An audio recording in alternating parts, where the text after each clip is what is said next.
पहली बार लोकसभा का चुनाव जीता और अब पहली बार में ही केंद्र की मोदी सरकार में मंत्री भी बन सकते हैं।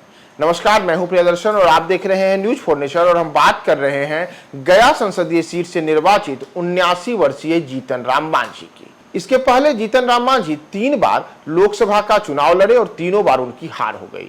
चौथी बार एक बार फिर से इस बार उन्होंने किस्मत आजमाई, तो इस बार किस्मत ने इस कदर मांझी का साथ दिया है कि न वे सिर्फ 79 साल की आयु में गया संसदीय सीट से लोकसभा का चुनाव जीतने में सफल रहे हैं, बल्कि इस बार वे केंद्र की मोदी सरकार में मंत्री बनने की भी तैयारी में हैं। दरअसल आज ही इसे लेकर के जीतन राम मांझी ने तमाम तरीके के संकेत भी दे दिए हैं और प्रधानमंत्री नरेंद्र मोदी के साथ जीतन राम मांझी चाय पार्टी पे शामिल हो चुके हैं। दरअसल अगर हम जीतन राम मांझी की बात करें कि जीतन राम मांझी कौन है, तो जीतन राम मांझी ने वर्ष 1980 में पहली बार विधायक का चुनाव लड़ा और वे जीते। इसके बाद वे अलग अलग चुनावों में विधानसभा के कई बार सदस्य निर्वाचित हुए, साथ ही अलग अलग सरकारों में मंत्री भी रहे।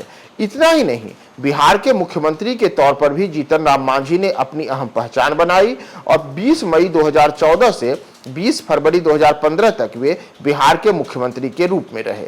गया के इलाके से आने वाले जीतन राम मांझी दलित समुदाय से आते हैं और मुसहर जाति से आने वाले जीतन राम मांझी ने इस बार गया संसदीय सीट से चुनाव जीता है।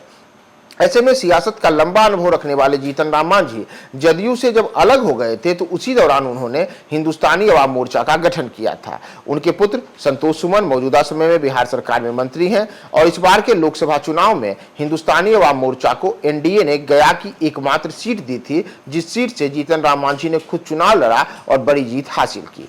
इसके पहले जीतन राम मांझी 3 बार गया से लोकसभा का चुनाव लड़ चुके थे, लेकिन उन्हें कभी सफलता नहीं मिली थी। तो यह पहला मौका हुआ जब जीतन राम मांझी चुनाव जीते, सांसद बने और पहली बार लोकसभा पहुंचते ही केंद्र में मंत्री बनने के लिए भी तैयार हैं। तो ऐसे में कुछ वैसे रिकॉर्ड जो कि कुछ देश के चुनिंदा सांसदों के पास हैं कि जो पहली बार ही सांसद बने हों और पहली बार में ही केंद्र की सरकार में मंत्री बन गए हों, तो उसमें अब जीतन राम मांझी का नाम शामिल हो रहा है। दरअसल अगर मांझी की बात करें तो जीतन राम मांझी का जन्म बिहार के गया जिले के खिजरसराय के महकार गांव में हुआ था। उनके पिता का नाम रामजीत राम मांझी था, जो कि खेतीहर मजदूर थे और गया महाविद्यालय से वर्ष 1966 में स्नातक तक की शिक्षा प्राप्त करने के बाद जीतन राम मांझी ने पहले लिपिक की नौकरी की, लेकिन बाद में उन्होंने वर्ष 1980 में अपनी नौकरी छोड़ दी। वहीं मांझी की पत्नी का नाम शांति देवी है और इनके 2 पुत्र और 5 पुत्रियां हैं, यानी कि 7 संतानों वाले जीतन राम मांझी अब लोकसभा चुनाव जीतने के बाद इस बार केंद्र में अहम मंत्रालय उनके मिलने की संभावना जताई जा रही है। और खुद मांझी ने इसका संकेत भी दिया है जब आज मांझी ने एक सोशल मीडिया पोस्ट में कहा कि आज दोपहर 12 बजे आदरणीय प्रधानमंत्री नरेंद्र मोदी जी के आवास पर आयोजित कार्यक्रम में शामिल रहूंगा। गया जी और बिहार के लोगों के लिए शुभ समाचार है। जय मगध, जय बिहार। तो जय मगध जय बिहार का संदेश देते हुए जीतन राम मांझी ने करीब करीब स्पष्ट कर दिया है कि वे आज शाम केंद्रीय मंत्रिमंडल में शामिल होने वाले हैं और उनका शपथ ग्रहण समारोह आज शाम ही होगा।